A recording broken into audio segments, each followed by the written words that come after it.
देखिए, अभी हाल ही में एक बहुत दिलचस्प बात हुई। वरुण माया, जो कि एक जाने माने टेक क्रिएटर हैं, उनकी पत्नी अचीना सिरोही ने एक छोटा सा एक्सपेरिमेंट किया। उन्होंने अलग अलग लोगों के इंस्टाग्राम फीड को ध्यान से देखा और पाया कि सबको एक ही तरीके का कंटेंट दिखाया जा रहा है। Something scary is happening to your feed right now, and I want you to hear me out, okay? So yesterday, my team and I sat down to discuss what's going on with the protest, and we realized that we were not all seeing the same protest. And it's not just about a different opinion or a different set of facts. It's different reality altogether. ऐसा content जो लगातार सरकार के खिलाफ है, देश के खिलाफ गुस्सा भड़का रहा है, और सबसे हैरानी की बात, ये उन लोगों को भी दिखाया जा रहा है जिन्होंने कुछ ऐसा कभी सर्च तक नहीं किया था। So your algorithm, it feeds exactly this bias. Like Meta, for example, says the comments you see first are chosen for you. It's ranked by predicting how likely you are to comment, how relatable and valuable you will find them. तो यहाँ से सवाल ये उठता है कि आखिर ये हो क्या रहा है? क्या ये सिर्फ एक ऐप की गड़बड़ी है या फिर इसके पीछे कोई बहुत बड़ी सोची समझी चाल है? आपको लगता होगा कि इंस्टाग्राम, फेसबुक जैसे ऐप तो बस मनोरंजन के लिए हैं, टाइम पास के लिए हैं, पर सच्चाई ये है कि आज के दौर में ये ऐप्स किसी भी देश को अंदर से तोड़ने का सबसे बड़ा हथियार बन चुके हैं। और ये बात मैं ऐसे ही हवा में नहीं कह रहा हूँ। पिछले कुछ सालों में एक के बाद एक कई देश ऐसे हैं जहां इसी सोशल मीडिया के दम पर सरकारें गिराई गई हैं, दंगे करवाए गए हैं और पूरे देश को आग में झोंक दिया गया है। और सबसे चौंकाने वाली बात तो ये है कि इनमें से ज्यादातर देश हमारे अपने पड़ोसी हैं। तो आज हम यही समझेंगे कि ये पूरा काम होता कैसे है, भारत में अभी इसकी सबसे ताज़ा मिसाल क्या है और दुनिया के किन किन देशों को इस तरीके से बर्बाद किया जा चुका है, इसके पीछे किन किन बड़ी ताकतों का हाथ रहता है, और सबसे बड़ी बात, आज भारत इसके निशाने पर क्यों है। आइए इस वीडियो में एक एक करके इन सब बातों को आराम से समझें।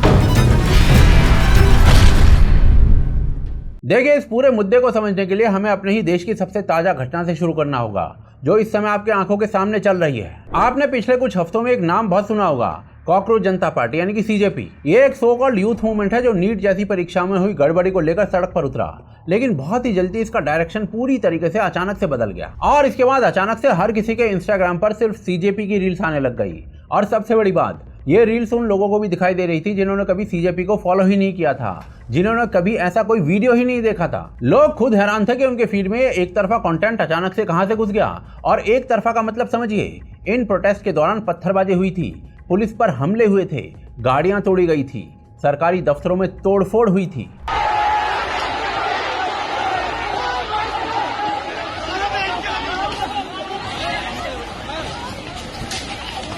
सब यहाँ पर की जा रही थी, पत्थर दिखे, पत्थर फेंके जा रहे भाई। नहीं, उसको मना भी किया है।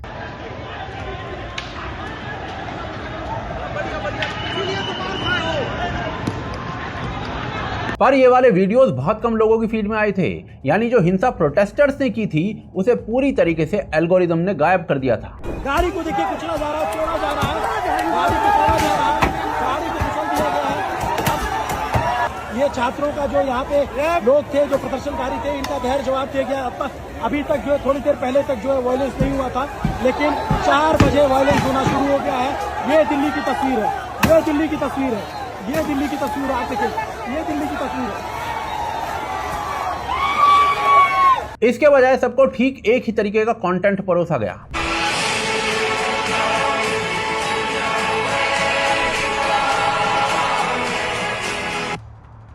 कोई लड़की कैमरे के सामने रो रही है कि भाई पुलिस इसको मारने आ रही है। बहन हाथ जोड़ रही है, उसके लग गई है। ये देखो, इसने गोली चला दी भाई, इसने फायर कर दिया।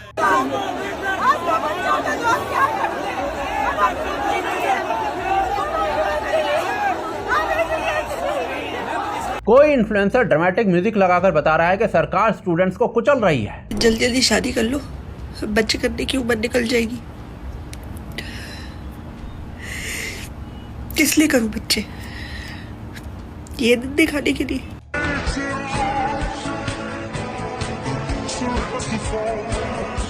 अलग अलग लोग, अलग अलग शहर, लेकिन वीडियो सबके एक जैसे।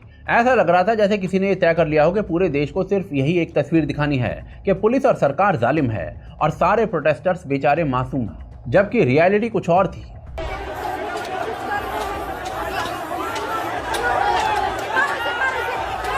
हम भीख मांग रहे भाई, उठ जाओ, निकल जाओ, इस के नीचे से निकल जाओ, बोली के मोदी मार दे चलो। गाली दे सकते हैं तो बहुत सरकार ये है। ये माधव मोदी, अमित शाह और ये बहन का हमारा एजुकेशन मिनिस्टर। मोदी की माँ की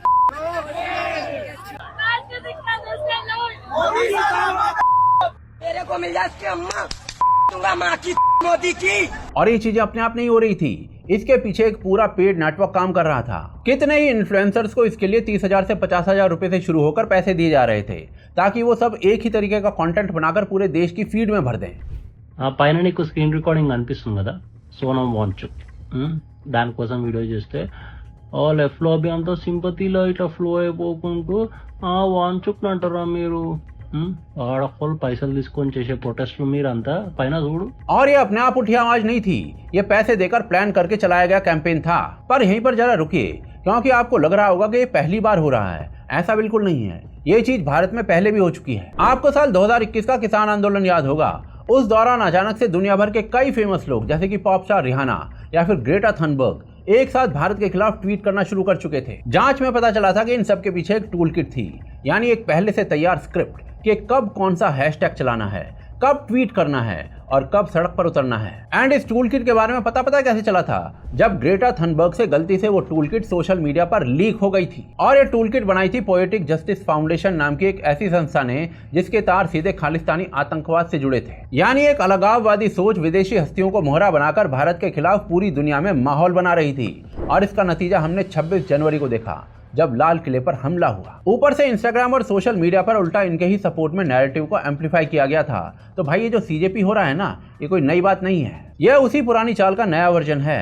और यही आजमाया हुआ हथियार इस्तेमाल करके पिछले कुछ सालों में हमारे 3 पड़ोसी देशों की सरकारें गिराई जा चुकी हैं।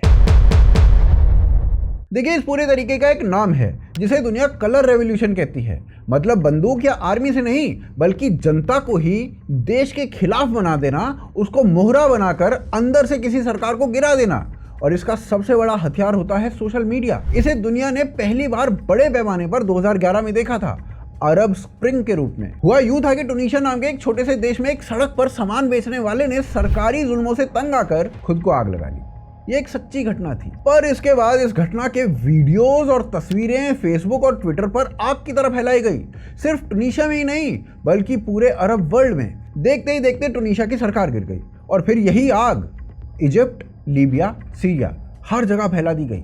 इजिप्ट में तो खुलेआम फेसबुक रेवोल्यूशन कहा गया था इसे। इजिप्ट में एक फेसबुक पेज के जरिए लाखों लोगों को सड़कों पर उतारकर 30 साल से बैठी हुई होस्नी मुबारक की सरकार को गिरा दिया गया था। सुनने में लगता है कि जनता ने खुद अपनी सरकार को हटा दिया होगा, उसके खिलाफ प्रोटेस्ट किया होगा। पर सच्चाई ये है कि कई बड़ी बड़ी रिसर्च इसमें अमेरिका के स्टेट डिपार्टमेंट तक का हाथ बताती हैं। और इसका नतीजा बताइए क्या निकला? लीबिया और सीरिया जैसे देश जो ठीक ठाक चल रहे थे, सरकार गिरने के बाद सालों तक खूनी लड़ाई में झुलसते रहे। जिस बेहतर जिंदगी का सपना दिखाया गया था, हाथ पता है क्या लगा? तबाही। पर ये तो दूर की बात हो गई। असली डर तब लगता है जब आप अपने पड़ोस में देखते रहते हैं, क्योंकि पिछले सिर्फ 4 सालों में भारत के अराउंड 3 पड़ोसी देशों में ठीक यही हुआ है और तीनों की सरकारें गिर गई। सबसे पहले श्रीलंका साल 2022, वहाँ इकोनॉमी पूरी तरीके से बैठ गई थी, महंगाई आसमान पर थी, पेट्रोल और गैस के लिए मीलों लंबी लाइनें लगती थी। ये एक सच्ची परेशानी थी। पर इस गुस्से को सोशल मीडिया पर एक आंदोलन में बदल दिया गया। और इस आंदोलन को पता है क्या कहा गया? अरागल्या। लोगों ने राष्ट्रपति भवन के बाहर कैंप लगा दिए और आखिर में राष्ट्रपति राजपक्षे को अपनी जान बचाकर देश छोड़कर भागना पड़ा। फिर आया साल 2024 और नंबर था बांग्लादेश का। बांग्लादेश में भी शुरुआत एक अच्छे मुद्दे से हुई। सरकारी नौकरियों में आरक्षण को लेकर छात्रों में गुस्सा था। ठीक भारत के सीजेपी की तरह इस मुद्दे को सोशल मीडिया पर उठाकर बहुत तेजी से एम्पलीफाई किया जाने लगा, जिससे ये बहुत बड़े आंदोलन में बदल चुका था। मानो पूरा सोशल मीडिया एक साइड के नैरेटिव को बस पुश कर रहा था। लोगों ने अपनी प्रोफाइल फोटोज को लाल कर दिया था। एक ही तरीके के नारे हर जगह पर ट्रेंड करने लगे थे। पूरा का पूरा नैरेटिव शेख हसीना के खिलाफ बना दिया गया था। फाइनली शेख हसीना की मजबूत सरकार चंद हफ्तों में गिर गई। शेख हसीना को अपनी जान बचाकर भारत भाग कर आना पड़ा और ये सिर्फ मेरा दावा नहीं है, खुद बांग्लादेश के कई बड़े बड़े लोगों ने माना है कि यह अपने आप उठा आंदोलन नहीं था, बल्कि विदेशी ताकतों का एक सोचा समझा ऑपरेशन था। यहाँ तक कि जो नई सरकार आई उसके मुखिया ने भी माना कि यह पूरा आंदोलन बहुत बारीकी से प्लान किया गया था। और इसमें सबसे ताज़ा मिसाल तो और भी चौंकाने वाली है, हमारा पड़ोसी देश नेपाल। साल 2025 में वहाँ की सरकार ने जैसे ही कुछ सोशल मीडिया ऐप्स पर रोक लगाई, वैसे ही वहाँ की युवा पीढ़ी सड़कों पर उतर आई। इन्होंने डिस्कॉर्ड और टिकटॉक जैसे ऐप्स पर पूरा आंदोलन ऑर्गेनाइज कर लिया। देखते ही देखते संसद तक में आग लगा दी गई और केपी शर्मा ओली की सरकार को गिरा दिया गया। और इसके आगे जो हुआ वो तो हद थी। नेपाल का अगला प्रधानमंत्री पता है कैसे चुना गया? डिस्कॉर्ड नाम के एक ऐप के ऊपर ऑनलाइन पोल करवा के ये तय कर लिया गया कि देश का प्रधानमंत्री कौन होगा। सोचिए, एक देश का प्रधानमंत्री एक विदेशी ऐप पर वोटिंग से चुना जाने वाला था। ये सोशल मीडिया की ताकत नहीं थी, बल्कि किसी देश की पूरी व्यवस्था को हाईजैक कर लेना था। यानी हर जगह तरीका एक ही था, एक सच्चा मुद्दा उठाओ, उसे सोशल मीडिया पर एक तरफा फैलाओ, युवाओं के मन में अपनी ही सरकार के खिलाफ नफरत को भर दो और फिर उस नफरत को सड़कों पर उतार कर पूरी सरकार को गिरा दो। और यहाँ पर गौर कीजिए, इनमें से 3 देश श्रीलंका, बांग्लादेश और नेपाल सीधे भारत के पड़ोसी हैं। यानी भारत को चारों तरफ से एक एक करके घेरा और कसा जा रहा है। और अब ठीक यही तरीका ठीक इन्हीं कदमों के साथ भारत के अंदर आजमाया जा रहा है, वो भी बार बार लगातार। देखिए, अब तक आपके मन में एक बड़ा सवाल जरूर उठ रहा होगा कि ये सब करवा कौन रहा है। ये फेसबुक या फिर इंस्टाग्राम को किसी देश को गिराने में आखिर क्या दिलचस्पी हो सकती है, और इन एजिटेशंस के लिए पैसा कहाँ से आता है? इसका जवाब 2 हिस्सों में है। पहला वो प्लेटफॉर्म खुद, और दूसरा वो ताकतें जो इन प्लेटफॉर्म्स को हथियार बनाकर इस्तेमाल करती हैं। पहले प्लेटफॉर्म की बात करते हैं। मेटा, जो कि फेसबुक और इंस्टाग्राम दोनों का मालिक है, वो कभी भी न्यूट्रल नहीं रहा है। और ये मैं नहीं कह रहा, इनके अपने काम और इनके जो मालिक है ना, उनके खुद के बयान ये बात कहते हैं। और इसका सबसे बड़ा सबूत है म्यांमार। वहां साल 2017 में रोहिंग्या मुसलमानों के खिलाफ भयंकर हिंसा हो गई थी, जिसमें हजार लोग मारे गए थे और बेघर हो गए थे। और खुद संयुक्त राष्ट्र यानी कि यूनाइटेड नेशंस ने अपनी जांच में माना कि फेसबुक के एल्गोरिदम ने इस नफरत को जानबूझकर बढ़ावा दिया था, और एग्जैक्टली इसी नफरत की वजह से जमीन पर लोगों की जान गई थी। एमनेस्टी इंटरनेशनल ने तो साफ साफ कहा था कि फेसबुक एक न्यूट्रल प्लेटफॉर्म की तरह नहीं था, बल्कि आग में घी डालने का काम कर रहा था। और इसके 2 रीजन थे। पहला ये कि बांग्लादेश और उसके आसपास की जो कंट्रीज है वो डिस्टेबलाइज होंगी, और दूसरा ये कि नफरत से भरे हुए कंटेंट से उसकी कमाई ज्यादा होती है। और इतना सब होने के बाद मेटा को खुद को मानना पड़ा कि हाँ भाई, इस हिंसा के पीछे हमारी इन्वॉल्वमेंट थी। पर इससे भी बड़ा सबूत खुद मेटा के मालिक मार्क ज़करबर्ग ने दिया। साल 2024 में उसने अमेरिकन पार्लियामेंट को एक चिट्ठी लिखकर माना था कि अमेरिका की बाइडेन सरकार ने उस पर दबाव डाला था कि वो कुछ खास तरीके के कंटेंट को दबा दें और सेंसर कर दें। और गजब की बात ये थी कि मेटा ने ऐसा कर भी दिया था। यानी फेसबुक और इंस्टाग्राम का मालिक खुद मान रहा है कि उनका प्लेटफॉर्म सरकार के इशारे पर तय करता है कि आपको क्या दिखाया जाएगा और कौन सा सच आपसे छुपा लिया जाएगा। अब आते हैं दूसरे और सबसे अहम हिस्से पर कि इन प्लेटफॉर्म को हथियार बनाकर चलाता कौन है और पैसा कहां से आता है इसका। देखिए, इसका जवाब है कुछ विदेशी संस्थाएं, जिनके नाम आपको जान लेने चाहिए। इनमें सबसे ऊपर आती है अमेरिका की एक संस्था जिसका नाम है USAID, जो ऊपर से तो गरीब देशों की मदद करने का दिखावा करती है, पर असल में कई देशों में सरकारें गिराने का काम करती रही है। इसके साथ आता है NED नाम का एक संगठन, और सबसे बड़ा नाम बिलियनियर जॉर्ज सोरोस और उसकी संस्था ओपन सोसाइटी फाउंडेशन का। इनका तरीका हर जगह एक जैसा होता है। पहले किसी देश में NGO, मीडिया और यूथ प्रोग्राम के नाम पर पैसा डाला जाता है, और फिर इसी पैसे से एक ऐसा नेटवर्क खड़ा किया जाता है जो मौका आने पर सरकार के खिलाफ माहौल बना सके। और ये सिर्फ इल्जाम नहीं है, इसके पक्के आंकड़े हैं। बांग्लादेश को साल 2020 से 2024 के बीच, ठीक उसी समय जब वहां पर आंदोलन तैयार हो रहा था, USAID से करोड़ों डॉलर की मदद मिली है। इसी तरीके से नेपाल को साल 2020 के बाद 90 करोड़ डॉलर से ज्यादा की मदद दी गई थी।